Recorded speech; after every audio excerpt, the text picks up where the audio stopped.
करोड़ों पटालियन के टोले है, खाली के बात बोले है हो, कि खाली के बात बोले है हो।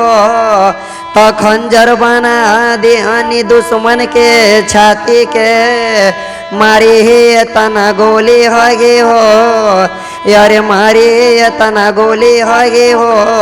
कि खंजर बना देहनी दुश्मन के छाती के, मारे हे तना गोली है हो।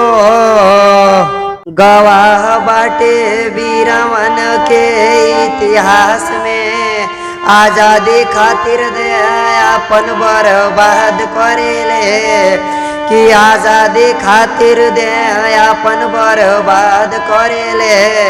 तो निशानी है कुर्बानी के, मरला के बाद भी लोग इनका याद करेले, कि मरला के बाद भी लोग इनका याद करेले। खाली नक्शा में ही ना, हकीकत में भारत बड़ा बाटे हो, कि हकीकत में भारत बड़ा बाटे हो।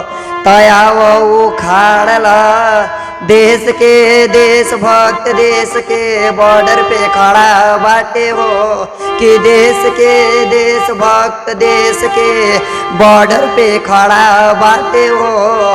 हर देश के देशभक्त, देश के बॉर्डर पे खड़ा बाटे हो।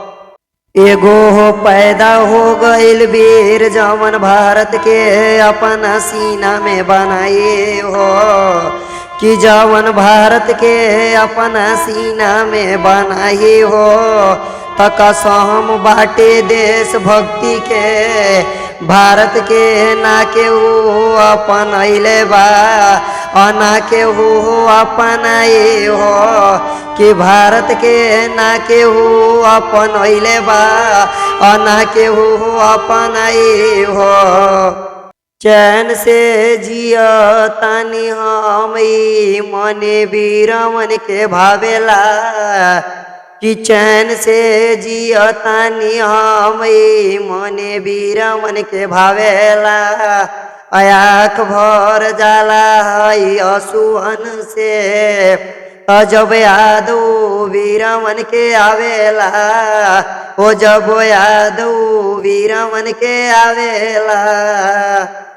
केहू के बस के बात ना, जे हिंदुस्तान के हुकूमत के मोड़ दे हो, जे हिंदुस्तान के हुकूमत के मोड़ दे हो। तो पूरब से लेके पश्चिम तक के रास्ता जाम हो जाए, जवना दिने तिरंगा अपन रंग छोड़ दे हो, कि जवना दिने तिरंगा अपन रंग छोड़ दे हो।